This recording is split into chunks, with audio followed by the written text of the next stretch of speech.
So today we are going to talk about the myths and lies our doctors unfortunately have told us. And so where would you like to start today in this very serious and possibly controversial topic, but very important for us to know that not everything we've been told has necessarily been the truth. Correct. Well, this is a very important topic, many topics that we're going to talk about today. And it's like you said, it's the myths and the lies that our doctors told us. Unfortunately, there have been many myths and lies that our doctors have told us, and unfortunately, that's what's causing a lot of health issues in people. Sadly, I think we can both attest and maybe admit to the fact that we ourselves in our own professions have probably fallen into these lies. So, you know, I will admit that some of this information I've been misinformed, so then I've further misinformed patients and our clients and or the community that I worked with. But hopefully now that we are better informed and better well read, and a lot of this information has been stuff that we ourselves have been researching because again, it's not being provided to us. So the goal now is to really inform. We inform and we need to fix this. So I've been practicing medicine for 15 years now, and unfortunately I was told of some myths and some lies in medicine that I was telling to patients, but it is now my duty to correct those mistakes that I made in the past. And so you see me here holding a book. It's called The Lies My Doctor Told Me. And this book is written by Dr. Ken D. Berry. He is a medical doctor. And so I, even though we are not being sponsored or affiliated, it is a great book. It is a great start for those of you who really are on this mission of getting healthier, for you to read this book. I will link the link to the book and to his website, so you guys can further again research the information to this book and to this information. Absolutely. Mm-hmm. And it's very important that our viewers understand it may not be your fault that you have medical conditions that you can't get better or you can't improve. And that's unfortunately because our doctors, medical community have not been telling us the truth, unfortunately. Yeah.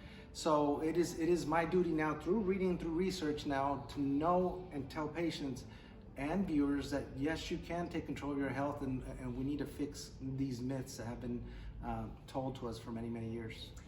And so along with this book, there are so many other doctors, so many other medical providers that are finally coming out and really being brave, as kind of we are today, and sharing this information with you, because again, it could be a little controversial because we're going against a big institution, right?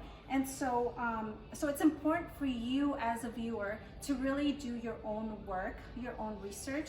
Absolutely. And identifying other providers or other health advocates that are looking into additional information that is not necessarily what we've been taught for so many years. Absolutely, and you make a good point there. Do your own research. Do your own research and investigate this.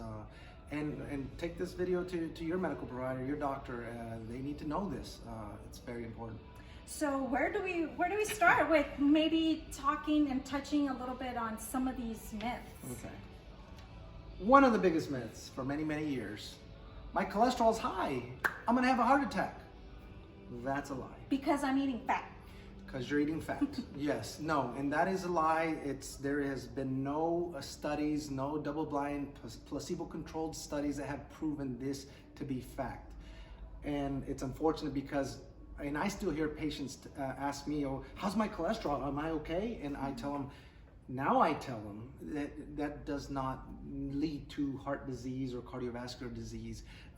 Just right to the point. The main things that cause heart disease: sugar and vegetable oils. Those are the ones that cause heart disease, but not good saturated fat. I will link the video of when we talked about cholesterol so you guys could see that, because we have talked about it before. So check that out. So, okay, cholesterol is one of them. So can we tie in the skinny on fat onto that? So for many, many years, we think that if we eat fat, we're going to be fat. That can't be further from the truth. Fat actually stimulates glucagon, which actually helps you lose weight. Right. So really what causes you to gain weight is sugar. And we also talked about the importance of fat in our brains, so Absolutely. we know we need it. 25% of our fat is in our brain, so we need it. So it's crucial. It's an important molecule in our body. In fact, your liver produces cholesterol. So just ask yourself a question. If your liver produces it, is it bad? No, it's not. We just have to eat the right kind. Absolutely. The right animal fats. Those are the important ones. The animal fats, not the processed refined oils. How about viruses and antibiotics? Ooh. Well, unfortunately, a lot of medical providers have overprescribed antibiotics for illnesses and diseases that are caused by viruses, and that actually has hurt our gut, because not only do antibiotics kill the bad bugs, but it kills the good ones. Right. And actually, the more antibiotics, the more it messes up our gut and the more weight gain. Right, so our microbiome has to be in this kind of symbiosis, meaning it has to be well balanced. We have to have the right amount of good bacteria and the right amount of bad bacteria in our gut. Hold on, bacteria? Yeah. Really?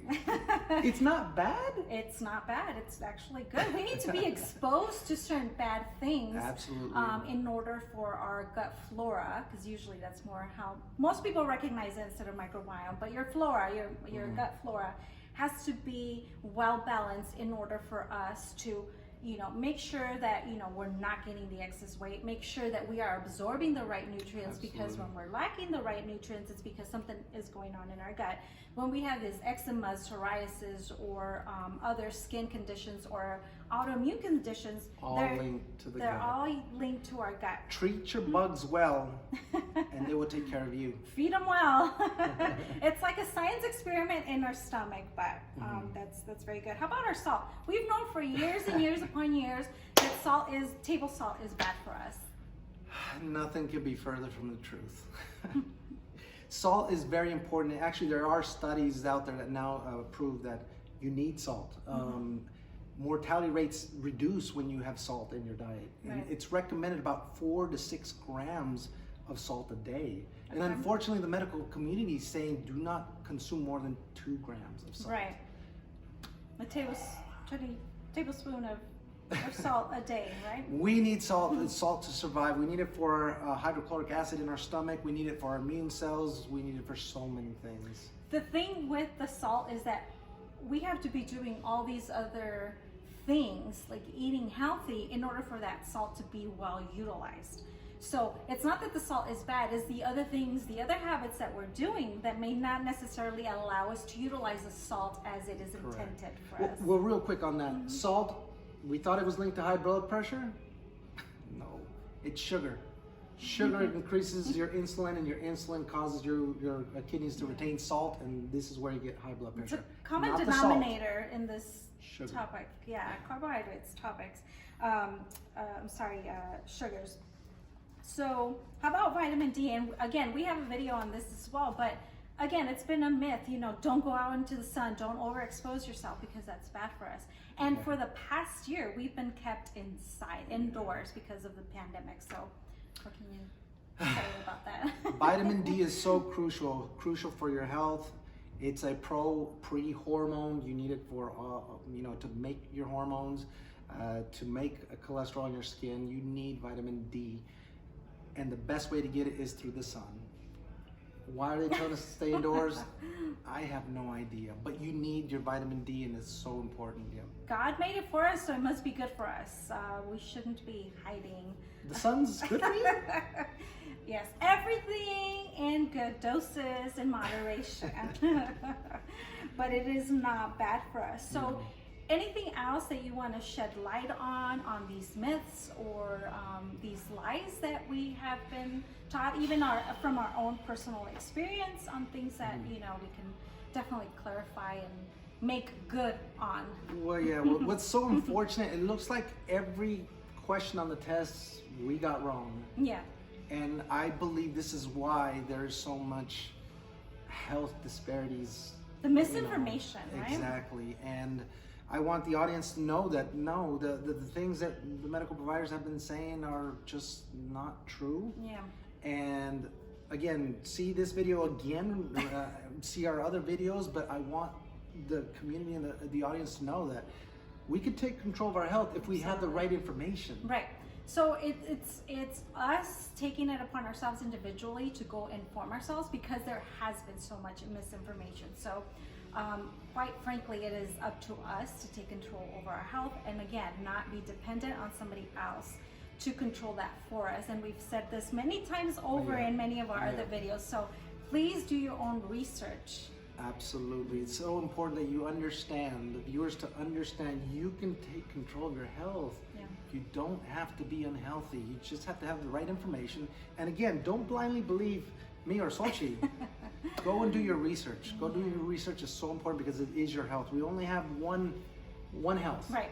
We got to take care of And ourselves. it doesn't matter how long we've let this kind of go through, but we still have ample time to help ourselves. More than And 60 years, but we need to fix this. yeah, we need to go and do that now. So thank you for joining us today, and we'll see you here next time.